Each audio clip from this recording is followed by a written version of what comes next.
네, 오늘 이 설교의 제목은 우리는 복음을 위한 동력자들입니다 라는 제목으로 여러분과 함께 말씀을 나누고 싶습니다.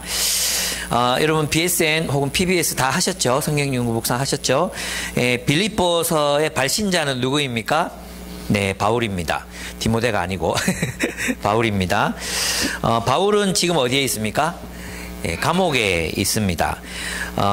그래서 이제 이게 감옥에 있다는 게 이제 힌트입니다. 이 빌립보서가 어디에서 쓰였는가를 추정할 때 감옥에 있었다 이렇게 하잖아요. 그러면 이제 바울이 사도행전 우리가 공부했을 때 바울이 감옥에 있었던 장소가 어디였습니까?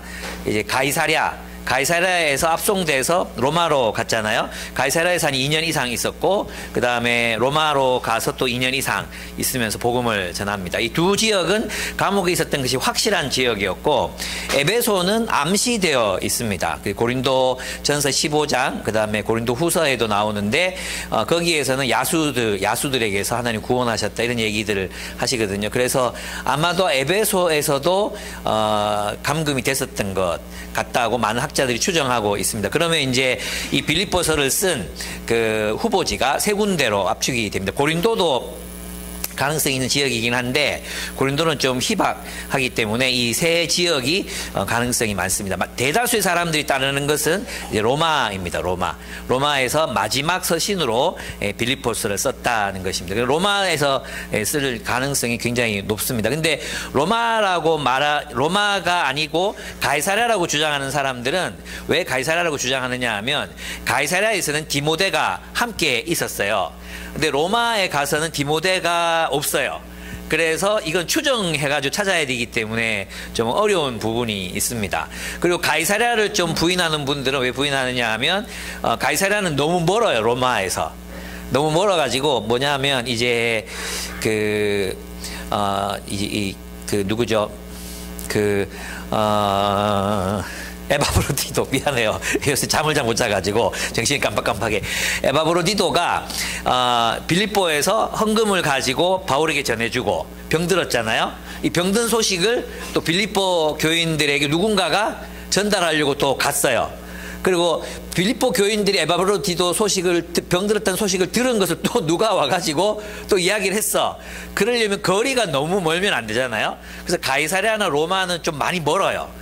그래서 에베소라고 주장하는 사람들이 있는 거죠. 에베소는 좀 가깝다 해도 가보면 되게 멀어요. 되게 먼데 어쨌든 거기를 이제 추정하기도 합니다.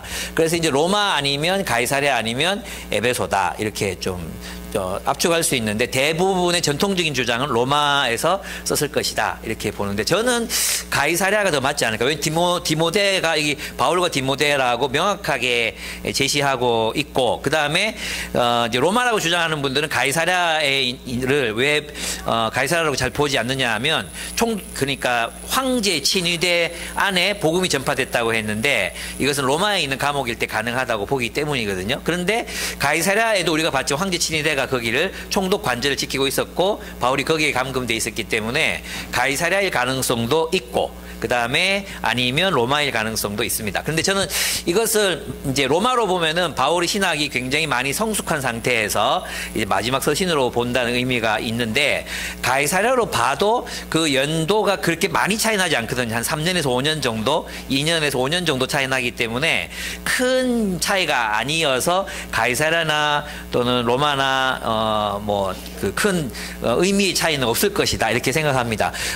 이제 로마가 되면 좀 낭만적이긴 해요. 왜냐하면 이 빌립보서가 이제 마지막 서신이고 개인적으로 쓴 아주 내밀한 그런 감정과 생각이 녹아 있는 그런 서신이기 때문에 로마라고 했을 때 보다도 폭넓은 어떤 바울을 만날 수 있는 그런 의미가 있기도 합니다.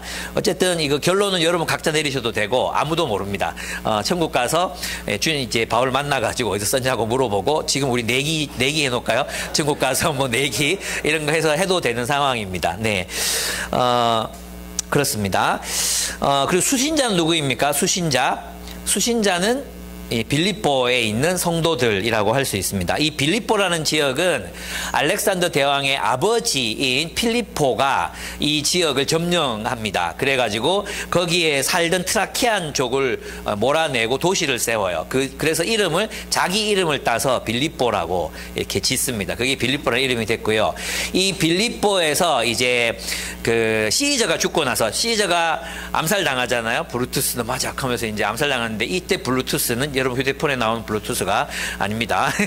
브루투스 너 맞아 이러고 이제 암살당하고 나서 옥타비아누스가 이제 군대를 이끌고 이제 이 나머지 대적했던 카시우스 그리고 브루투스하고 전쟁을 벌인 데가 빌립보 지역입니다. 그리고 옥타비아누스가 승리해요.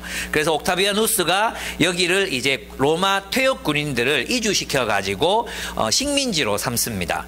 그런데 이제 식민지 그러면 우리는 일제 뭐 또 제국주의 식민지 이런 막 수탈 이런 거 생각하지만 이때 이 옥타비아누스가 건설한 이 빌립보는 로마 황제의 통치를 따르면 이렇게 잘 살 수 있다.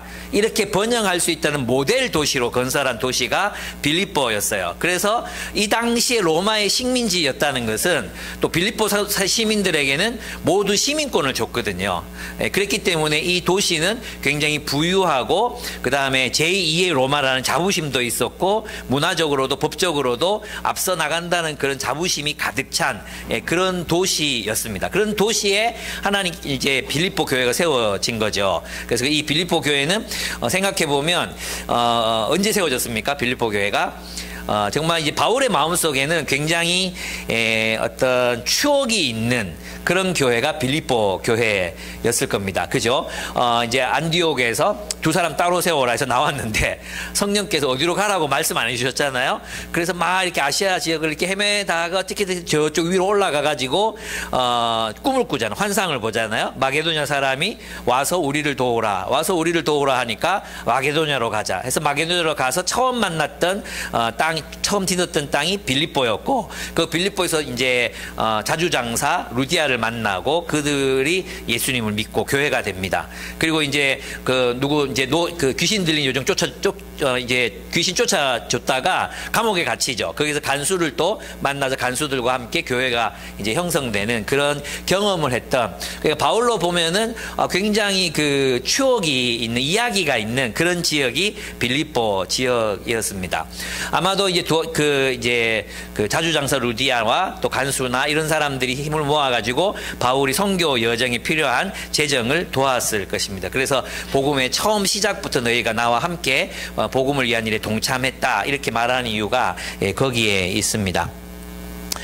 우리는 이 빌립보서에서 동력이 뭔가 혹은 펠로우십, 교제가 뭔가 그리스도인들이 나누는 그런 이 코이노니아가 무엇인가를 알 수 있는 성경이 빌립보서입니다. 그래서 빌립보서 어떻게 생각하면 그리스도인의 우정에 관한 또는 그리스도인의 동력에 관한 그런 탁월한 서신이고 좀 가슴 뜨겁고 그리고 뭔가 따뜻하고 그리고 또 뭔가 이렇게 정감 있는 그런 또 비장하기도 한 그런 책이 이제 빌립보서라고 할 수 있습니다. 그래서 이 빌립보서에서는 우리가 교회 공동체가 이 공동체를 이루면서 어떻게 살아야 되는지에 대한 많은 이야기들을 우리가 여기서 들을 수 있습니다.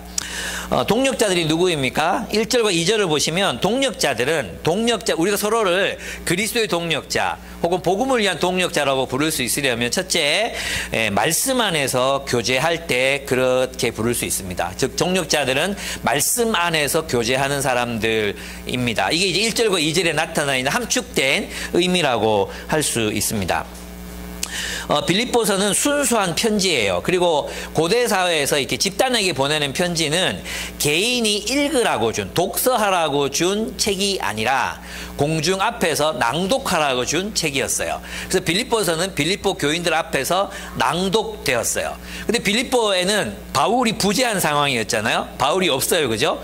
근데 누군가가 이제 이 빌립보서를 낭독할 때 그들은 바울이 말하는 것처럼 들었던 거죠. 그래서 바울이 부재했지만 바울은 무엇을 통해? 그의 편지를 통해 편지를 대독할 때 바울이 그 자리에서 빌립보 교인들에게 하는 말씀으로 그들은 들었다는 것입니다. 근데 오늘 본문에 보면 1절에 보면은 그런 바울과 디모데, 여기서 바울은 어떠한 마음으로 이 편지를 썼는가, 어떤 자격으로 썼는가가 나오는데 그리스도 예수의 종인 바울과 디모데는 이라고 쓰고 있어요. 그러니까 이 편지는 누구의 권위를 가지고 썼다고 말하는 거죠? 그리스도 예수의 종인 바울이니까 이 바울은 그리스도 예수의 권위로 편지를 쓰고 있는 거죠. 그래서 있잖아요. 그리스도인 누구냐 하면 결국 바울도 빌립보 교회와 교제할 때 무엇으로 교제합니까? 말씀으로. 그리스도 예수의 말씀을 가르치잖아요. 말씀을 전파하잖아요. 그리고 성도들은 그 말씀을 들었어요. 누군가 대독했겠죠. 아마도 내 생각에는 유머러스한 사람이 그 공동체에 있었으면 아마도 바울 목소리도 흉내도 내고 뭐 그러면서 이제 낭송을 했을 것 같습니다. 짧은 서신이니까 그죠. 1시간이 걸리지 않았을 거고 그것을 낭송했을 때 그들은 바울이 말하는 것으로 이 말씀을 듣고 그 바울의 권위는 예수 그리스도의 종으로서의 바울의 권위를 인정했다면 그들 공동체는 말씀 안에서 서로 이 말씀을 듣고 나누고 교제하고 그랬을 것을 상상해 볼 수 있습니다. 그러니까 교회는 그런 의미에서 있잖아요. 동력이라는 것은 말씀이 기반하지 않은 동력은 사실상 불가능하다는 것을 처음부터 말해주고 있다고 할 수 있습니다. 말씀이 기초가 돼야 됩니다. 말씀 없이 사람들이 좋아서 하는 일이 좋아서 또는 뭐 그 일이 선하기 때문에 모여있는 관계는 동력의 관계가 아니라 말씀이라는 공통의 가치, 말씀이라는 공통의 어떤 공통 분모를 가지고 우리가 동력할 때 진정한 동력이 일어난다고 이렇게 이야기할 수 있습니다. 이때 대독할 때 이것을 상상을 해보면 황제가 칙령을 읽어줄 때 그런 모습이라고 할 수 있습니다. 왕과 같은 권위를 가지고 그리스도 예수의 종, 이 종은 둘로스인데 물론 뒤에 나오는 이제 너희가 그리스도 예수의 종의 마음을 가지라고 얘기하잖아요. 그 낮아지고 겸손한 마음이에요. 그러나 이 마음은 또한 하나님께서 시키시는 일을 하는 종으로서의 종이거든요. 그러니까 그냥 낮아지기만 하는 종이 아니라 하나님의 사역을 감당하는 이사야 같은 또 이스라엘 같은 그런 존재로서의 종이라고 할 수 있습니다. 그런 의미에서 보면 이 종은 높아지기보다도 낮은 자리에서 이제 그들을 섬기는 의미에서의 종이긴 하지만 그렇다고 권위가 없는 게 아니라 그리스도 예수의 권위를 가지고 그들을 말씀으로 가르치는 종으로서 역할이 이제 여기에 그리스도 예수의 종이다라는 말에 포함되어 있다고 할 수 있어요. 네. 그렇습니다. 이 편지에는 그리스도께서 바울을 통해서 빌립보 교회와 뒤이어 나타날 모든 교회들에게 하고 싶은 그런 말씀이 기록되어 있습니다. 그러므로 우리가 이 말씀을 누군가가 대독하거나 낭독할 때 이 말씀을 대할 때 우리는 바울을 통해 우리에게 말을 걸어오시는 그리스도를 만나는 것입니다. 여러분 이것을 빌립보 성도들의 마음으로 한번 상상을 해보시면 바울이 보낸 편지를 누군가가 대독해 바울이 이렇게 말씀하셨습니다 하면서 이걸 대독할 때 그들은 그것을 예수 그리스도께서 바울을 통해서 하신 말씀으로 들었을 거 아니에요. 그때 거기서는 하나님께서 우리에게 말씀하시는, 예수께서 우리에게 바울을 통해 말씀하시는구나. 그렇게 받아들였을 거라는 거죠. 제 말이 이해되십니까? 그러니까 이 성경 말씀은 그런 의미에서 무슨 말이냐 하면 하나님의 현존, 하나님께서 계속해서 우리에게 말을 걸어오신, 보네포의 표현대로 하나님께서 계속 우리에게 말을 걸어오시는 말씀이 바로 성경이다라고 우리가 이해할 수 있는 것입니다. 그래서 우리가 빌립보서를 읽을 때 우리 여러 BSM을 연구하고 BSM을 하고 또 PBS하고 묵상할 때 하나님께서 우리에게 지금 말을 걸어오신다.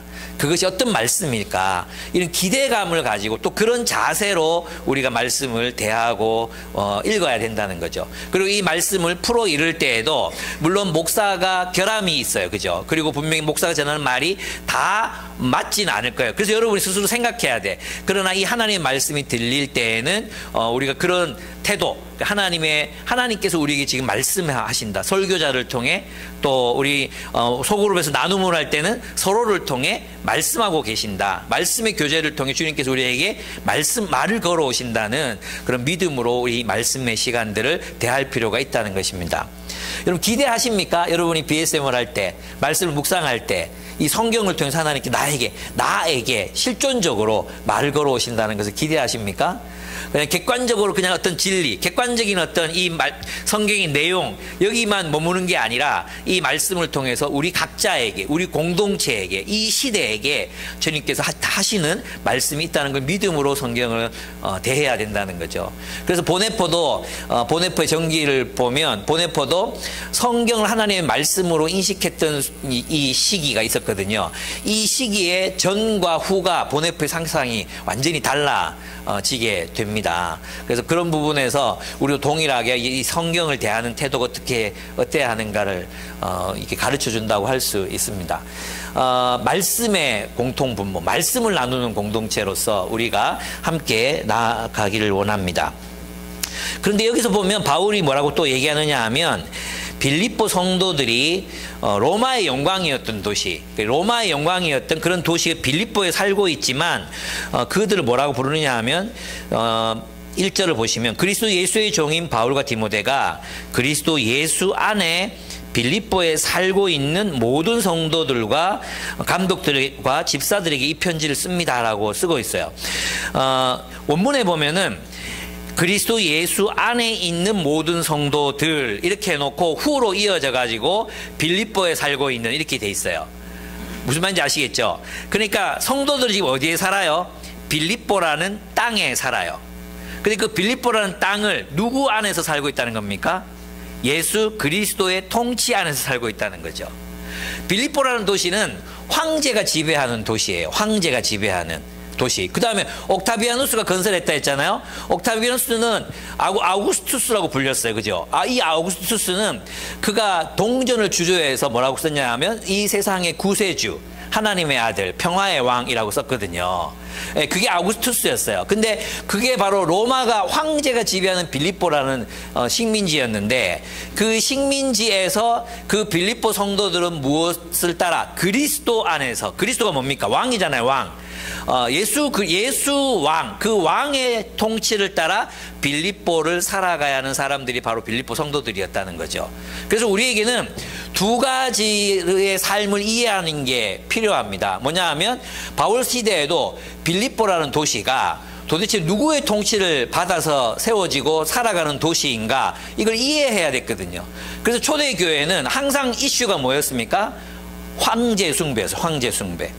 그 황제를 숭배할 것인가, 그리스도를 숭배할 것인가, 황제의 말을 따를 것인가, 그리스도의 말을 따를 것인가, 이것이 항상 이제 숙제였고 초대교회는 무엇과 더불어 싸워야 되는지를 알았다는 거죠. 그렇다면 오늘날 우리들에게 이 말씀을 적용해 본다면 우리는 어디에 있습니까?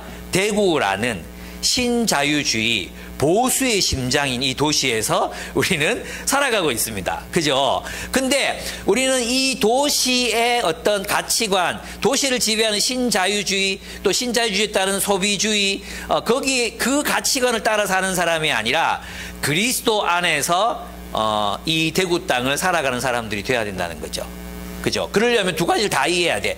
우리가 살아가는 이 도시, 이 도시적인 삶, 또는 신자유주의, 우리가 몸담고 살아가고 있는 이 세상을 이해할 필요가 있습니다. 그래서 우리가 트렌드 코리아도 읽고, 트렌드, 미션 코리아입니까? 트렌드 교회 트렌드도 읽고 해야 되는 이유가 우리가 도대체 어떤 세계를 살고 있기 때문에 무엇이 그리스도 안에 있는 것이고 무엇은 중복되고 무엇은 우리가 이렇게 배격해야 되는지를 알아야 되잖아요. 모르면 어떻게 됩니까? 우리는 진공 상태에서 하나님 나라를 사는 게 아니거든요. 우리는 진공 상태에서 그냥 말씀을 따라서만 사는 게 아니라 우리 이 시대의 이 사회가 살아가고 있는 삶의 현실 속에서 하나님 나라를 구현해야 돼. 즉 신자유주의와 또 소비주의 세상 속에서 하나님 나라를 산다는 게 뭔가, 하나님 나라의 공동체로 살아간다는 게 뭔가를 구현해내고 실현해내야 되잖아요. 그러면 우리가 무엇과 더불어 싸워야 되는지, 무엇은 수용하고 무엇은 배격해야 되는지, 어떤 부분들은 합력해서 새롭게 세워가야 되는 건지, 이런 것들이 이제 일어나야 된다는 거죠. 그래서 이걸 구별을 못하면 어떻게 되느냐 하면 그냥 교회 나와서 있잖아요. 교회 나와서 그냥 교회만 다니고 설교만 듣고 가. 그런데 그 삶에서는 어떻게 그리스도인답게 살아내야 되는지 치열한 고민이 없어지는 거죠. 그래서 세상 사람들과 똑같이 살면서 그냥 종교적인 행위를 통해서 자신이 그리스도인이라고 생각하게 되는 경우들이 진짜 많다는 것입니다. 정말 많습니다. 그래서 우리는 고민해야 돼요. 우리가 살아가는 이 세상의 현실을 고민하고 이 땅의 현실 속에서 어떻게 하나님 나라를 구현해 낼 것인가. 이것은 아마 여러분 각자의 삶의 현실에서도 어떤 교육자로서, 직장인으로서, 또 가정을 이루는 가장과 어머니로서 어떻게 이 시대의 현실 속에서 아이들이 이런 우리 신자유주의 물결에 휩쓸려 가지 않고 하나님 나라 백성으로 살아가게 할 것인가, 또 우리가 살 것인가, 이 고민들이 있어야 된다는 것입니다. 그게 바로 여기서는 이제 이중적인 어떤 우리의 모습이죠. 이중적이라보다도 이 두 세계를 더불어 살아가야 하는 우리의 과제라고 할 수 있습니다. 어떤 것들은 분명히 하나님 나라 가치 밖에 있는 것들이 있고 하나님 나라의 가치에 수용해야 되는 것도 있고 어떤 것들 우리가 배워서 더 발전시켜야 되는 부분들도 있고 이거 각자 우리들에게 주어져 있는 숙제라고 할 수 있습니다. 그러니까 이제 그 로마의 법령과 문화가 지배하는 그 도시를 그리스도 예수 안에서 사는 사람들이 바로 빌립보 성도들이고 바로 그들이 거룩한 성도라고 얘기한 구별된 무리라고 바울이 이야기하고 있는 거죠. 예. 달라야 된다는 거죠. 쉽게 말하면 빌립보를 살아가는 황제 로마식의 삶과는 빌립보 성도들의 삶은 달라야 된다. 이 얘기를 하는 것입니다. 예. 그리고 이제 편지를 쓰죠. 그리고 하나님 우리 아버지와 주 예수 그리스도께서 내려주신 은혜와 평화가 여러분에게 있기를 바랍니다라고 기도하고 있습니다. 그렇습니다. 바로 여기서 보면 하나님 우리 아버지와 주 예수 그리스도 이렇게 얘기했잖아요. 여기도 이제 굉장히 중요한 게 있는데 이 주가 왜 우리가 예수님 부르면 주 예수 그리스도 맨날 주님 하면서 주님의 뜻을 잘 몰라요.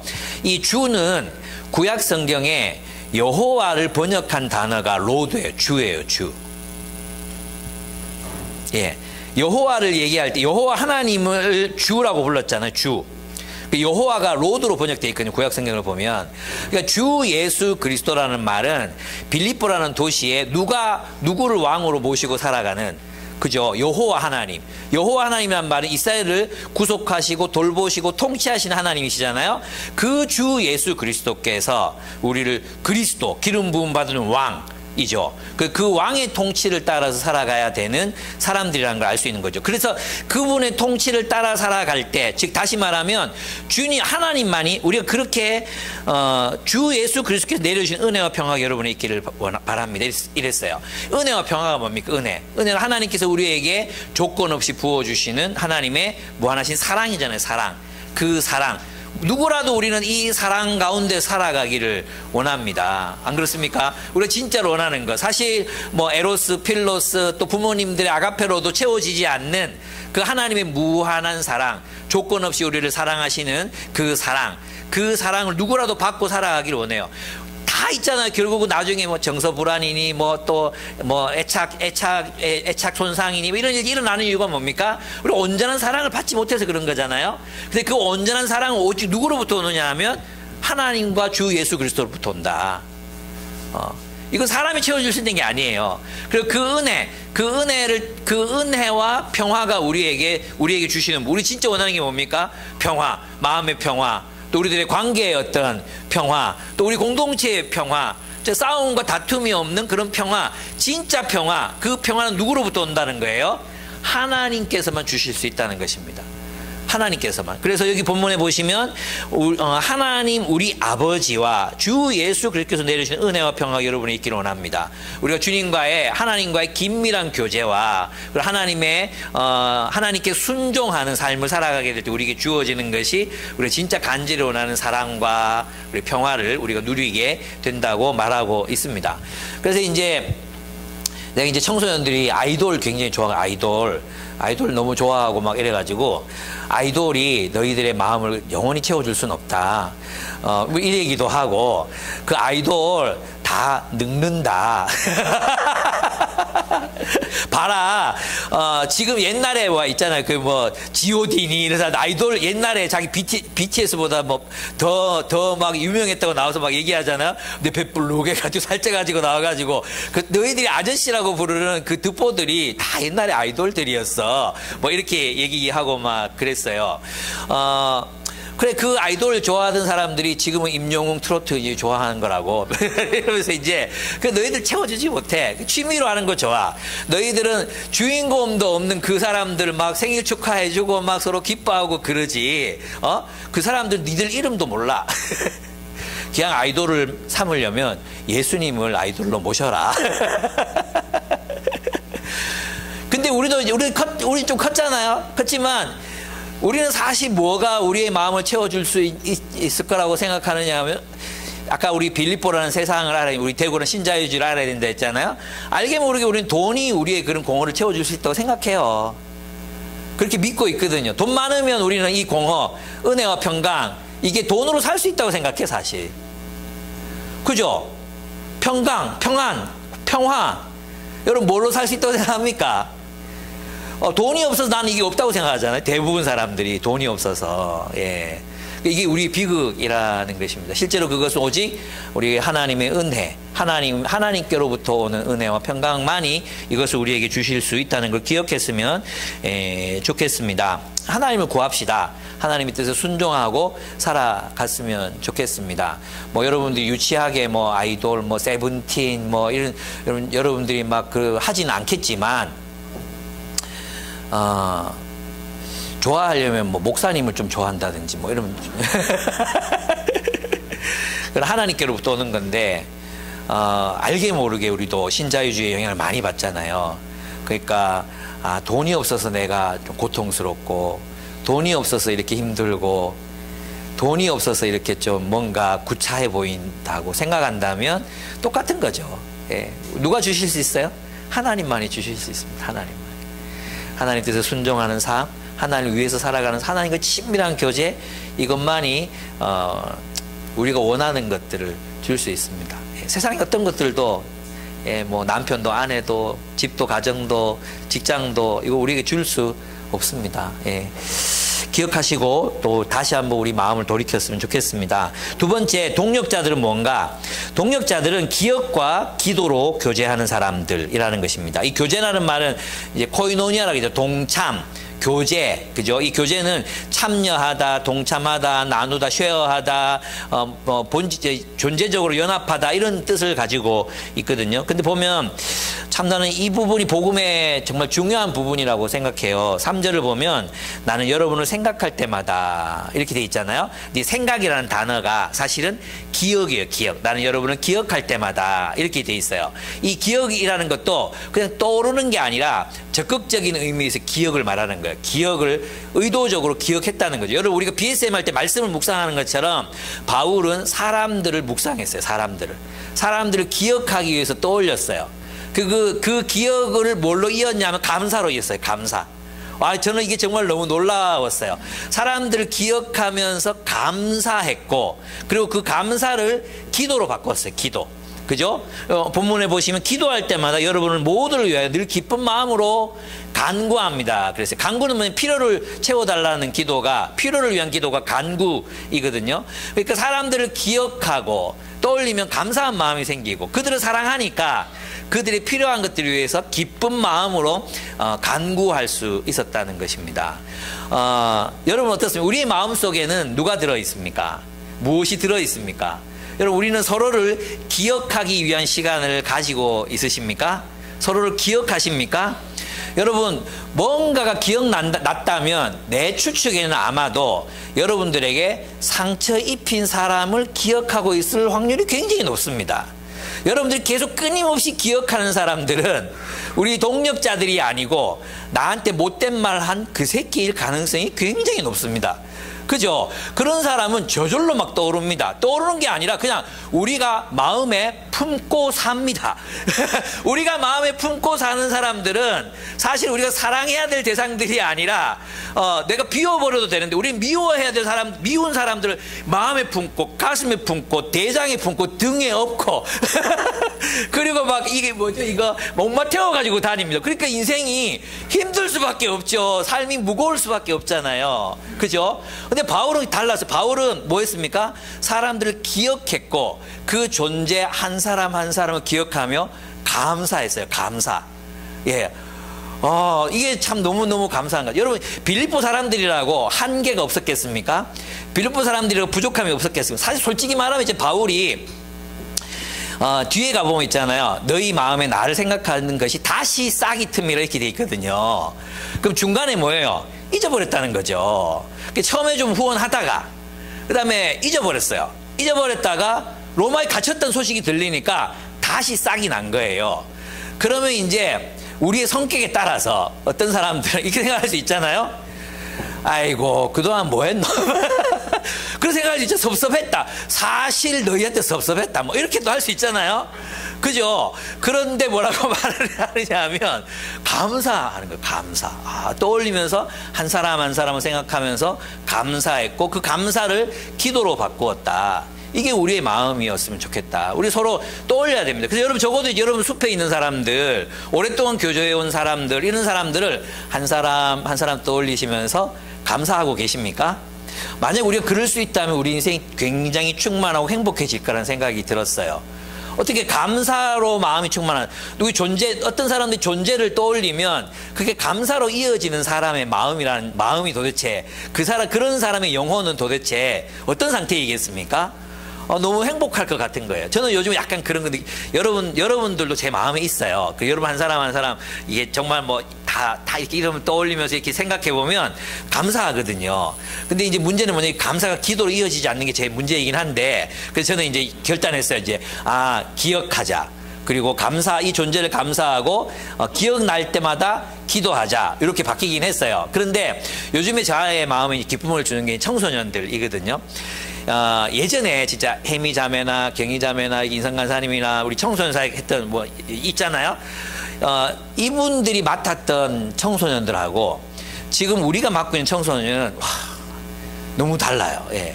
이전에 청소년들은 진짜 복음을 하나도 알지 못하는 친구들에다가 상처도 많고 진짜 고생 많이 했거든요. 정말 고생 많이 했어요. 근데 얘들이 너무 사랑스러운 거예요. 물론 설교 시간에 졸고 그리고 또 좀 안 듣는, 기껏해야 비행이라는 게 설교 시간에 폰 보는 거예요. 비행이라는 게 얘들에게. 그리고 수요일 날 뭐 하잖아. 얼마나 열심히 하는지 몰라요. 제가 얘들이 왜 수요일 날 여기 오지? 공부 안 하고. 그런 마음이 들 때도 있는데 얘들이 와서 막 열심히 해. 또 막 가르쳐 주는데 남아서 나머지 하자면 나머지. 근데 아이들 하나하나 이렇게 떠올리는 게 나중에 즐거움이에요. 기쁨이에요. 아이들의 그 몽글몽글하고 뭔가 이렇게 살아있고 부드럽고 이런 어떤 영혼의 그런 상태가 내 마음에 이렇게 있잖아요. 아내랑도 그런 얘기하면서 너무 행복하거든요. 그래서 여러분들이 그랬으면 좋겠어요. 여러분 마음속에 미워하는 사람, 상처 준 사람, 직장 상사 그 새끼, 하여튼 여기다가 이게 다 집어넣고 끌어안고 이것도 모자라가지고 또 등에다 짊어지고 막 태우고 이렇게 다니지 말고 좀 사람들, 좋은 사람들, 그리스도께서 형제 자매로 붙여주신 이 사람들 기억하고 묵상하고 이 존재 자체로 감사하고, 예, 그런 마음으로 살아갔으면 좋겠어요. 좋지 않습니까? 난 너무 감사한데 수찬이를 봐도 감사하고 뭐 눈에 띄니까 그냥 여기 있는 사람들이 예, 다 이름 부를 수 없으니까 한 사람 한 사람 생각하면서 감사함으로 그 감사를 기도와 간구로 바꾸는 그런 우리의 생이 되면 좋겠다. 그런 영혼의 상태가 되면 좋겠다. 자꾸 섭섭한 거 이런 거 그 사람 원수를 마음에 가슴에 안고 살지 말고 좀 사랑하는 사람들 가슴에 안고 감사할 사람들 가슴에 안고 그렇게 살아가는 여러분들 되셨으면 좋겠어요. 여러분 이제 나쁜 놈이 뭐라 그랬어요? 나쁜 놈, 지 마음 안에 나만 들이는 놈이 나쁜 놈이잖아요. 그죠? 그런데 또 보면 가해자들만 이 마음에 품고 사는 사람들이 있거든요. 그게 뭐예요? 피해자예요. 피해자. 많은 사람들이 피해자 정서로 살아가고 있거든. 피해자 정서. 감사와 은혜로 충만하지 않고. 왜냐하면 감사하고 은혜로 충만할 거 생각을 안 해. 감사하고 은혜로 충만해야 될 것들을 생각을 안 해. 말씀과 사람들, 하나님의 나라, 이런 걸 생각하면 감사와 은혜로 충만해질 때 이거 생각 안 해. 이거 묵상 안 해. 이걸 기억 안 해. 자꾸만 자기를 상처 줄 만한 것들을 기억하고 또 기억하고 또 기억해서 계속 따까리 앉으면 뛰고 따까리 앉으면 뛰고 그렇게 흉터를 만들면서 살고 있지는 않은가, 우리 자신 돌아봐야 합니다. 그래서 이 말씀을 바울처럼 살자, 이 말씀을 여러분 기억했으면 좋겠습니다. 세 번째, 5절에서 6절을 보면 동력자들은 누구냐? 복음을 위한 일에 참여하는 사람들입니다. 빌립보 성도들이 참 감사한 것은, 이분들은 이제 데살로니가 이 빌립보 교회가 예루살렘 교회에 이제 헌금해야 된다, 또 뭐 어디 마게도니아에 헌금해야 된다 이랬을 때 열심히 참여했던 교회라고 돼 있잖아요. 그런데 빌립보 성도들은 이 재물을 나누는 일에 굉장히 열심히 했던 그런 교회였습니다. 바울이 감옥에 갇혔다는 소식을 듣고 모금을 합니다. 그리고 믿을 만한 에바브로디도를 보내서 모금을 전달합니다. 그래서 나중에 사장에 가면 난 너희가 보내준 것을 풍족하다, 이렇게 이제 바울이 고백할 수 있었습니다. 왜 모금이 필요했냐 하면, 당시 오늘날 교도소에는 밥 주고 옷 주잖아요. 그죠? 근데 옛날 교도소, 이 근동의 교도소에는 의식주를 이렇게 가다 놓고 나머지는 다 친지들이 자기가 해결해야 됐어요. 그러니까 가난한 사람은 굉장히 가난하게 지낼 수밖에 없는 그런 것이었죠. 그래서 이제 이 이야기를 들었던 빌립보 성도들이 바울 사도가 감옥에 갇혔는데 가만히 있으면 안 된다. 그래서 이제 돈을 모아가지고, 사실 로마에서 2년 이상 있었잖아요. 2년 이상. 그 있는 기간 동안의 생활비를 전부 모금해서 충당합니다. 이게 이제 빌립보 성도들의 여기서 동참했다, 복음의 시작부터 동참 코이노니아 했다, 이 말이에요. 이 동참했다, 참여했다, 이런 뜻이거든요. 교제했다, 이 말이 뭐냐 하면 그들이 복음을 위한 일에 함께 재정을 모아서 바울이 하는 일에 참여했다는 뜻이에요. 그러니까 이 참여는 있잖아요, 존재적 연합을 말하거든요. 다른 말로 하면 빌립보 성도들에게는 바울이 하는 일이 자기들의 일이었고, 빌립보 성도들이 하는 일이 바울의 일이었다는 겁니다. 그러니까 그들은 완전히 존재적으로 그리스도 안에서 하나가 되어 있었기 때문에 이것이 가능했다는 거죠. 저는 있잖아요, 우리가 교회의 어떤 재정을 얘기할 때, 또 사역자들의 생활비를 얘기할 때, 우리가 존재적으로 하나가 돼 있잖아요. 그죠? 존재로 하나가 돼 있으면 그런가요?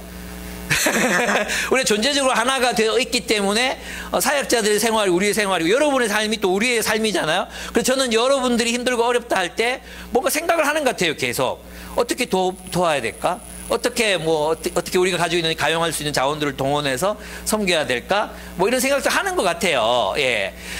그래서 여러분도 똑같잖아요. 그죠? 여러분도 아마도 그런 마음이 들 거예요. 이번 달에도 또 카톡이 오나 안 오나.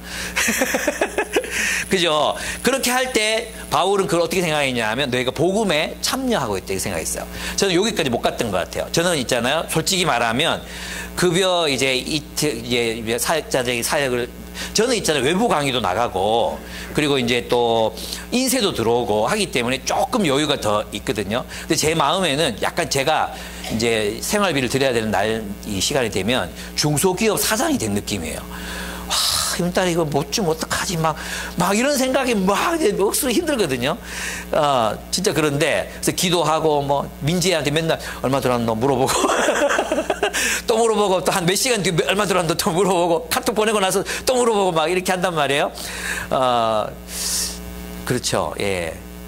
근데 이제 저는 이런 생각까지 못 해봤어요. 11조, 그럼 당연한 성도의 의무지. 안 하면 그게 잘못된 거지. 이렇게 생각했거든요. 저는. 그 왜 안 할까?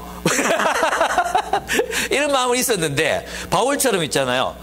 너희가 이 복음에 참여함이라, 이런 마음이 내게 있었을까?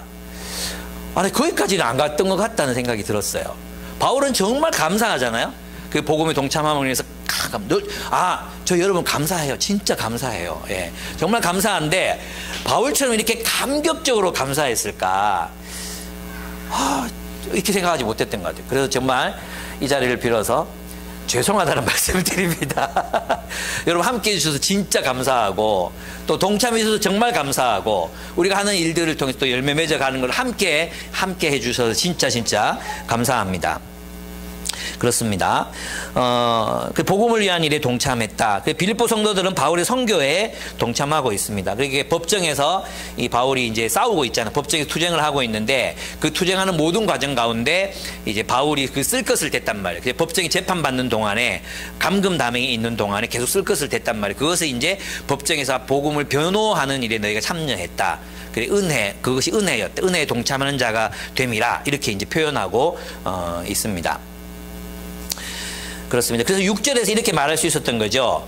6절 선한 일을 여러분 가운데서 시작하신 분께서 그리스도 예수의 날까지 그 일을 완성하시리라고 나는 확신합니다. 이렇게 되어 있습니다. 6절을 보십시오. 6절을 보시면 5절에서 너희 지금까지 복음을 전하는 일에 동참하고 있기 때문입니다. 6절 선한 일을 여러분 가운데서 시작하신 분께서 그리스도 예수의 날까지 그 일을 완성하시리라고 나는 확신합니다. 이랬어요. 6절이 좀 약간 뜬금없이 끼어있는 느낌이 들거든요. 또 7절을 보면 내가 여러분 모두를 이렇게 생각하는 것은 나로서는 당연한 일입니다. 내가 여러분을 내 마음에 간직하고 있기 때문입니다. 그 마음에 간직하는 이유는 그들이 갇혀 있을 때 바울이 복음을 변하고 입증할 때 그들이 동참했기 때문이다. 이렇게 얘기하고 있어요. 그러면 이제 이 본문에서 6절이 선한 일을 여러분 가운데 시작하신 분께서 그리스도 예수의 날까지 그 일을 완성하시리라 나는 확신합니다. 이걸 그럼 뭐라고 봐야 될까요? 그 선한 일은 무엇일까요? 그 선한 일. 예. 그 선한 일은 복음에 참여하는 일이죠. 그죠? 그 복음이 이제 확장되어 가는 일. 그래서 이제 그리스도 안에서 이제 그 선한 일이 그 빌립보 교인들 안에 이루어져서 새 창조가 일어났다면 새 창조. 하나님 나라가 빌립보 교회에 들어왔어요. 그들이 하나님 나라에 들어가게 됐어요. 그 새로운 일이 시작됐잖아요. 근데 그리스도 예수의 날이라는 표현이 더 데이가 있잖아요. 이 더 데이는 뭐냐 하면 하나님의 그 심판이 실현되는 날, 하나님의 정의와 공의가 실현되는 마지막 때를 말해요. 그러니까 새 창조가 완성되는 날이 예수 그리스도의 날이거든요.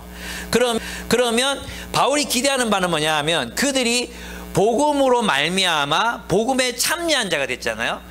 복음에 참여한 자가 됐기 때문에 하나님께서 너희 안에서 시작하신 그 복음, 하나님 나라의 그 새 창조 부활의 질서, 그것이 너희가 예수 그리스도의 날까지 주님께서 친히 너희와 함께 그 일을 완성하실 것을 나는 확신한다. 이렇게 말하고 있는 것입니다. 그러니까 여기에는 세 가지 차원이 있는데 첫째로는 뭐냐 하면 개인적인 차원이 있어요. 개인적인 차원. 바울이 말했던 뭐냐 하면 3장 10절에서 11절 나는 내가 날마다 죽노라라고 말하면서 나는 부활에 이르기를 원한다 했잖아요. 그러니까 개인적인 차원에서 예수 그리스도의 부활에 이르는 것을 말합니다. 부활에 이르는 것. 그 부활이 완전한 부활이 뭡니까? 예수 그리스도와 같이 되는 것, 예수 그리스도처럼 변화되는 것, 그것입니다. 그 일을 각각의 개인들 속에서 시작하셨다는 것입니다. 그 새로운 일을 시작하셨다는 거예요. 그리고 그리스도 예수의 날까지 하나님께서 그 너희 개인 속에서 이 일을 이루실 것이다. 첫 번째 차원. 두 번째는 뭐냐 하면 빌립보 교회 안에서 그 일을 시작하셨다는 것입니다. 너희들 성도들 안에서 그 일을 시작하셨다는 거예요. 이걸 어떻게 알 수 있냐 하면 이제 2장 12절에 보면은 너희는 나 있을 때뿐 아니라 나 없을 때에도 뭐라고 했습니까? 힘써 너희 구원을 이루어 가라 그랬잖아요. 힘써 자기 구원이 아니고 세 번역에 자기의 구원 이렇게 되니 이건 틀렸어요. 너희 구원, 복수예요. 복수. 너희의 구원을 이루어 가라 이 말이거든요. 그러니까 이 말은 뭐냐 하면 그리스도 예수께서 빌립보 교회 안에서 여러분들을 성숙시켜 가고 계시다는 거죠. 그러면 이제 쭉 자라게 되면 1장에 나와 있는 기도처럼 되는 거예요. 여러분의 사랑이 지식과 모든 통찰력으로 풍성해지고 지극히 선한 것을 분별해서 정말 지극히 선한 일을 행하고 그 다음에 의의 열매가 가득해지는 상태. 이게 누구를 위한 기도예요? 빌립보 교회를 위한 기도거든요.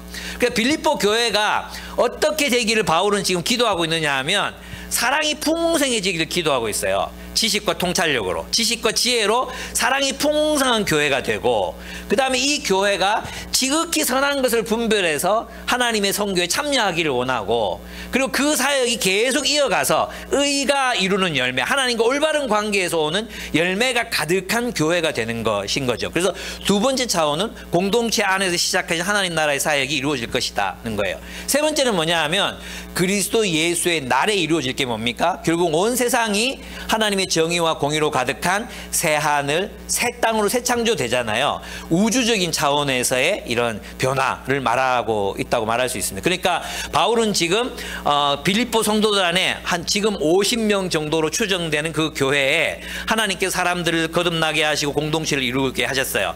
이 작은 공동체가 결국에는 하나님께서 언젠가, 그리스도께서 언젠가 온 땅, 온 우주를 새롭게 창조하실 그날까지 지키시고 성장시키시고 자라게 하시고 사랑의 열매를 맺게 하시고 그리고 의의 열매를 맺게 하시는 그런 공동체로 그들을 지키시고 세워갈 것이라고 지금 확신하고 있다는 것입니다. 그렇습니다. 그래서 이 일은 우리 안에, 내 안에서 이루어지고 우리 안에서 이루어지고 온 세계 위에서 이루어질 것입니다. 바로 빌립보 성도들은 바울이 이렇게 그들이 이렇게 그들의 구원 혹은 그들의 완성 혹은 뭐 그들의 하나님 나라의 실현 이것을 기대할 수 있었던 이유는 그들이 처음부터 복음에 참여한 자가 됐기 때문이다 라는 거죠. 그럼 다시 말하면 우리 모든 그리스도인들은 복음을 위한 일에 참여하고 있어야 된다는 거예요. 예, 그렇지 않겠습니까? 하나님 나라의 새 창조의 일부가 우리가 돼 있어야 된다는 거죠. 하나님의 새 창조를 위해서 일하고 있어야 된다는 거죠. 이 하나님의 새 창조라는 의미는 복음 전도와 사회적 책임, 또 섬김, 뭐 문화 예술적인 창조적인 활동, 기업체는 새로운 조직의 어떤 창조, 이 모든 것들을 포함하는 그 새 창조에 우리가 참여하고 있어야 된다. 그리고 하나님께서 그 새 창조의 역사를 계속해서 너희를 통해 이어가실 것이다. 그런 의미라고 할 수 있습니다. 그래서 바울은 이제 빌립보 성도들이 복음을 위한 일에 참여하고 시간과 재정을 들여서 참여하는 그 일을 격려하고 있습니다. 마지막으로 9절에서 11절입니다. 동력자는 누구인가 하면 같은 목표를 향해 달려가는 사람들이라는 것입니다. 아까 본문에서 그 전 단락에서 제가 잠깐 설명했지만 첫째, 우리는 우리 공동체가 어떤 공동체가 되도록 공통의 목표를 가지고 가야 됩니까? 첫째는 사랑이 풍성해지도록 기도해야 됩니다. 그죠? 근데 그 사랑은 무엇과 무엇으로 풍성해진다 그랬어요? 지식과 지혜로 풍성해, 지식과 통찰력으로 풍성해진다 그랬어요. 여러분, 사랑은 있잖아요. 절대 맹목적이잖아요. 지식과 지혜가 없는 사랑은요, 맹목적이에요. 이 맹목적인 사랑은 어리석음이고 곧 악이에요. 악. 여러분 있잖아요.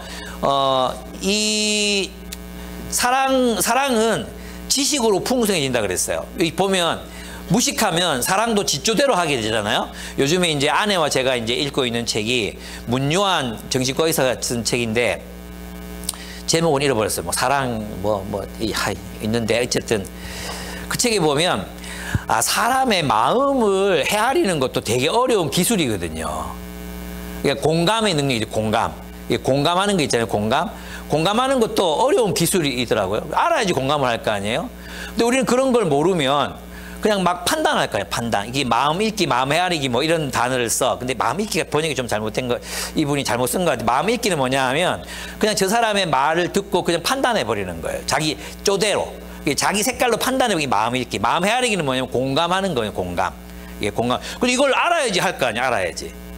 그리고 사람의 상처가 사람의 인격에 어떻게 영향을 미치는지 이거 알아야 될 거 아니에요. 아버지의 부재가 사람들의 애착 손상이 어떤 결과를 가지고 이거 알아야 될 거 아니에요. 그죠? 그래서 이 지식 없이 하는 사랑은 집착이 되고 지배가 되고 자기 욕망을 실현하는 게 되고 막 이렇게 변질될 수 있거든요. 그래서 사랑을 하려면 뭐가 필요하냐면 지식이 필요해요. 지식이 필요하고 지혜가 필요해요. 지혜와 지식 없는 사랑은 악이에요. 악. 그래서 사람은요 생각하고 배울 줄 알아야 돼요. 제가 이걸 왜 요즘에 확신하느냐 하면 근처에 이제 희한한 일이 일어났잖아요. 목회자의 그런 어떤 뭐랄까 학대, 종교적 학대가 막 일어났단 말이에요. 진짜 모든 종류의 모든 종교적 학대를 다 자행하고 있는데도 남아있는 성도들은 생각을 안 해요. 그게 옳은지 아닌지 판단을 안 해요. 그냥 목사가 시키는 대로 해요. 목사가 시키는 대로 외부 사람들하고 연락하지 마라. 연락 안 해요. 심지어 가족들한테도 연락 안 해요. 목사 말만 들어라. 목사 말만 들어요. 있잖아요. 대화 좀 하자 그러는데 한참을 자기 목사는 전화하고 오더라고요. 이런 식으로. 그래서 제가 얘기하는 게 뭐냐 하면 지식과 지혜가 없는 사랑은 맹목적인 사랑이잖아요. 그 사랑을 악으로 치달을 수밖에 없어요. 예. 그리고 지식과 지혜만 있으면 또 어떻습니까? 날카로워지잖아요. 사람이 날카로워지고 뾰족해지고 그죠? 그래서 책을 많이 읽었어. 아는 만큼 판단하잖아요. 사랑이 없어. 우리 지혜와 지식은 어디로 가야 돼? 사랑으로 나아가요. 사랑으로. 그게 풍성해져야 돼. 끝이 없어. 끝이. 그래서 요즘에 이제 제가 이 본문을 이렇게 보면서 바울을 이렇게 보면 그는 이렇게 말하잖아요. 그죠? 내가 8절에 보면 내가 그리스도 예수의 심정으로 여러분 모두를 얼마나 그리워하고 있는지는 하나님께서 증언해 주십니다. 이렇게 말해요. 이 심정으로라는 말은 뭐냐 하면 이 내장이 근데 이게 원래 뜻은 내장을 말하는 거고 여기에 뭐가 있었냐 하면 이제 감정이 있는 곳이에요. 감정. 사람의 감정. 그러니까 예수 그리스도의 감정으로 내가 너희를 그리워한다 이 말이거든요. 여러분 있잖아요. 이거는 여러분 대부분 부모님이시니까 아실 것 같아요. 여러분 아이가 아프거나 다쳤을 때 어떤 마음이 듭니까? 저는 우리 현은이가 이제 그 밥솥 있죠. 밥솥. 압력 밥솥에서 이제 이게 다 되면 휘 이렇게 올라오잖아요. 밥솥에서. 근데 얘가 모르고 이렇게 손을 이렇게 진짜 0.1초 쓱 지나갔어요. 근데 여기 익어버린 거예요. 처음엔 별거 아니겠지 하고 붕대로 연고 발라가지고 가만놨는데 점점 심해져 가지고 어쩔 수 없이 병원에 데리고 갔어요.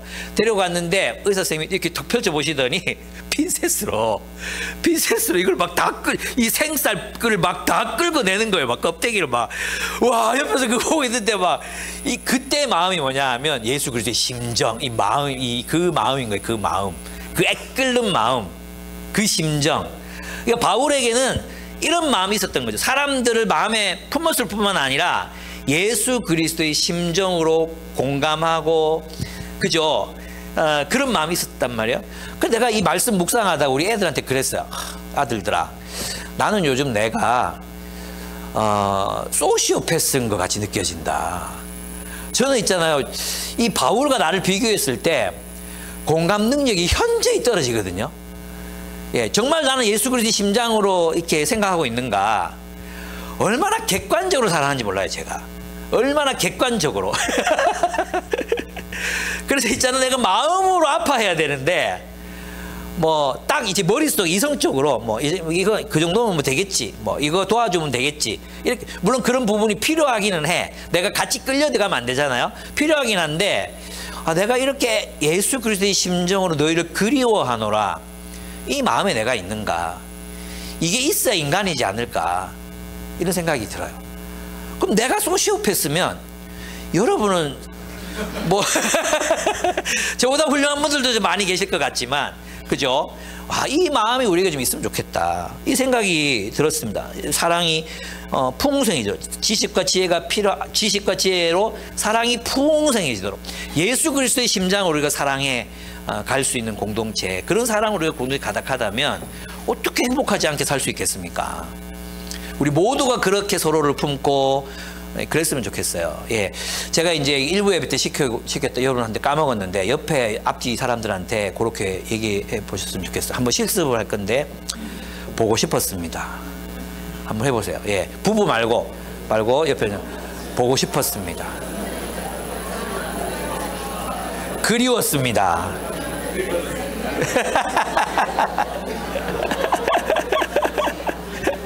하지 말락한다 막.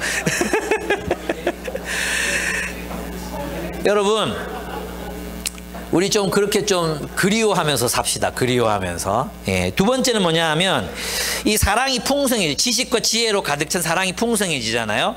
그럼 그 다음이 가장 좋은 것을 분별할 수 있게 된다 그랬죠. 이 분별이 무슨 뜻이냐 하면 이제 감별하다라는 뜻이에요. 감별하다. 그러니까 우리가 지도자를 뽑을 때 검증된 사람 뽑자 이 말 많이 하죠. 그래, 검증하는 걸 감별이라고 하는 거예요.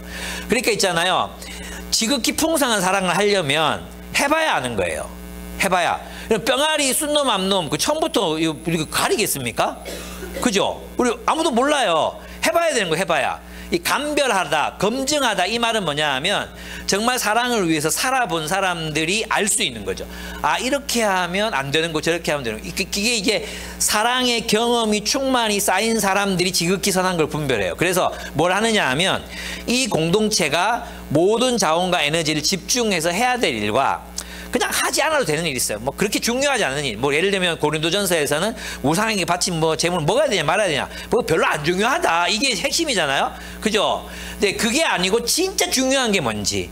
이 공동체가 교회 공동체가 함께 추구해야 될 그 진짜 중요한 일이 무언지를 감별하는 것, 이 검증해서 알아내는 것, 그게 바로 이게 지극히 선한 것을 분별한 지혜가 있기를 원한다 이 말이에요. 예. 그래서 이런 공동체가 되는 게 굉장히 중요해요. 저는 있잖아요. 아까도 그 얘기 드렸던 뭐 히읗 모교회 있잖아요. 히읗 모교회 지금 이름도 바꿨어요. 이름도 이제 이응 시읒 뭐 운동본부 이렇게 바꿨어요. 이 교회는 있잖아요. 이 분별이 없는 거예요. 분별이 검증하지 않아요. 검증. 그리고 목사가 가르쳤으면 그 가르침을 검증해 봐야 될 거 아니에요. 또 그렇게 살아봐야 될 거 아니에요. 그냥 무조건적인 맹신을 해. 그래서 있잖아 우리가 얘기했죠. 그 목사님들하고 같이 모여가지고 이 얘기를 하니까 와, 그 사모님들의 반응이 와, 대단히 유능하다. 어떻게 그렇게 만들 수가 1억 7천만 원짜리 벤츠를 사주게 만들 수가 있고 4,500만 원짜리 BMW 오토바이를 그냥 자발적으로 사주게 만들 수가 있느냐. 되냐? 우리 그 목사님들 중에 되는 사람은 아무도 없었어요. 안 되죠. 근데 안 되는 게 정상 아니에요? 누가 BMW 오토바이를 하나님 타고 다니라고 하신다. 또 이런 소리 하거든요. 막 자기 200km 막 달리는데 그렇게 달려도 사고가 안 나야 하나님이 나를 지켜주시는구나 라고 사람들이 생각한대요. 심지어는 1억 7천만 원짜리 벤츠 살 때 뭐라고 했는지 아십니까? 성도들한테 투표지를 돌렸어요. 이걸 사는 것이 작은 교회에서 이 차를 타고 다닐 만한 그런 타고 다녀도 된다는 하나님의 표적인가? 목사의 욕심인가? 그 지가 알지. 왜 성도들이 투표하라 그래? 근데 성도들이 뭐에 투표했냐 하면 표적이다. 표적이다. 그걸 사줬어요. 이건 충성입니까? 사랑입니까? 아니면 변태입니다. 내가 볼 때 이게 변태입니다. 이거는 변태적인 겁니다. 이렇게 되면 안 되는 거잖아요. 그죠? 그래서 저는 우리 교회를 사랑하기로 했습니다. 그렇게 숲지기 모여서 결정해도 내려가면 또 다 달라져서 올라오고 또 다 물어봐라 그래. 다 밑에 다 물어. 또 단 사람에서 다 물어가지고 또 올라오고 이러는 걸 참 저는 처음에는 성가셨고 또 해야 되나? 어차피 똑같은 거 또 해야 돼. 이런 생각이 들었거든요. 내가 이 교회 이 상황을 알고 나서는 와, 우리 교회가 진짜 지극히 선한 것을 분별하기 위해서 이렇게 정말 오랫동안 이게 선한 거구나. 이제 불평하지 않기로 했습니다. 제가. 와, 진짜 그렇습니다. 여러분, 우리 교회가 그래서 있잖아요. 정말 중요한 일들을 결정할 때 함께 논의하고 정말 최고로 선한 게 뭔지를 분별하기 위해서 논의하고 토론하고, 바울의 공동체도 그랬잖아요. 초대교회도 막 토론하잖아요. 막 토론하다가 결정이 나면 또 함께 따르고, 저희 기쁨의 교회 목사라는 게 얼마나 기쁜지 몰라요. 진짜 자랑스럽거든요. 예, 제 마음속에. 바로 그런 모습들. 그래서 교회는 분별의 공동체가 돼야 되는데 성도들이 눈을 막고 귀를 막아요. 그래서 여러분이 있잖아요. 진짜 여러분의 뇌를 목사한테 맡기면 안 돼요. 예, 여러분의 뇌는 여러분 거예요. 여러분이 생각하고 살았던 그 모든 것들을 여러분이 책임져야 돼요. 예. 그래서 여러분이 스스로 연구하고 책을 읽어야 된다니까요. 목사님이 뭐 틀린 말 하겠나? 틀린 말 막 해요. 사기도 잘 쳐요. 그러니까 다 믿지 말고 여러분 스스로가 생각하고 묵상해보고 기도하고 또 뭐 해야 됩니까? 함께 나눠보고. 예, 함께 나눠보고.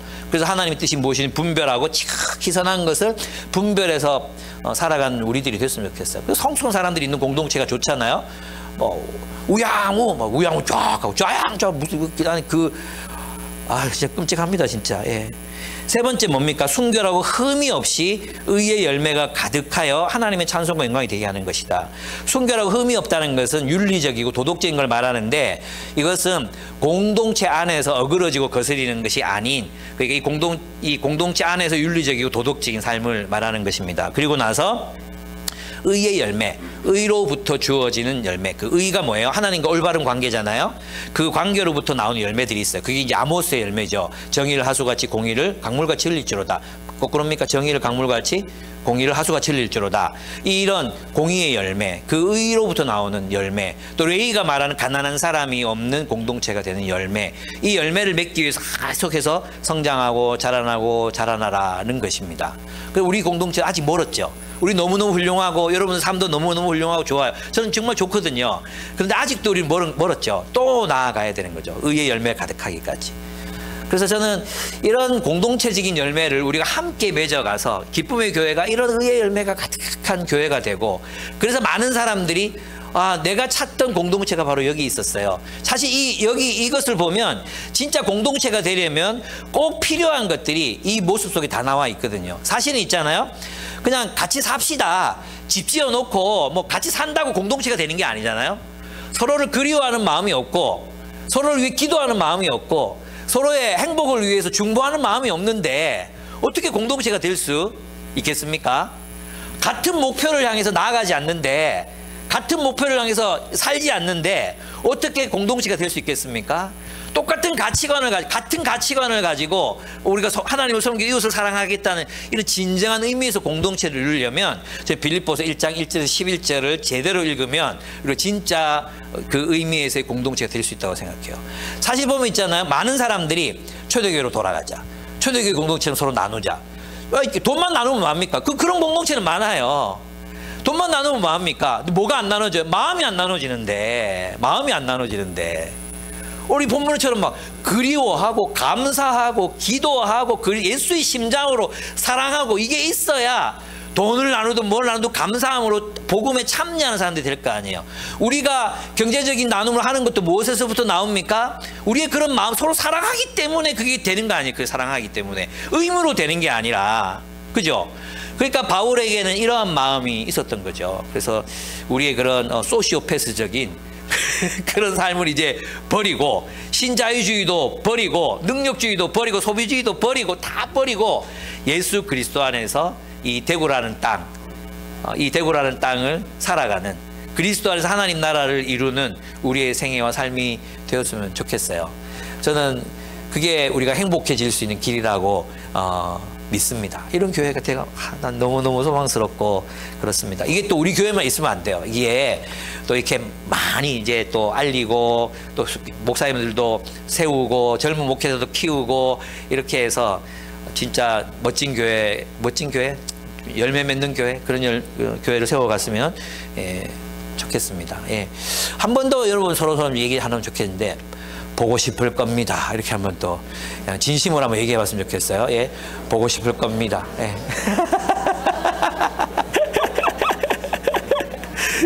좋습니다. 함께 기도하겠습니다. 오늘 말씀을 따라 기도했으면 좋겠습니다. 오늘 여러분, 우리가 이제 무엇을 위해서 기도해야 됩니까? 생각할 때마다 기억해야 돼요. 기억. 그래서 많이 기도하면 안 되니까, 많이 하면 좋은데, 오늘은 이제 요 시간에는 5명만, 여러분 주변에 있는 5명, 5명 떠올려 보세요. 5명. 떠오르면서 감사했으면 좋겠어요. 그분의 존재, 그 사람의 미소, 그 사람의 인격, 또 그 사람의 어떤 살아온 삶, 나에게 끼친 영향력, 이런 거 있잖아요. 떠올려 봅시다. 그리고 감사합시다. 그 전에 우리 마음에 있는 미운 사람, 상처 준 사람, 나를 아프게 한 사람, 다 좀 내려놓읍시다. 비웁시다. 그리고 새로운 사람들을 채웁시다. 새로운 사람.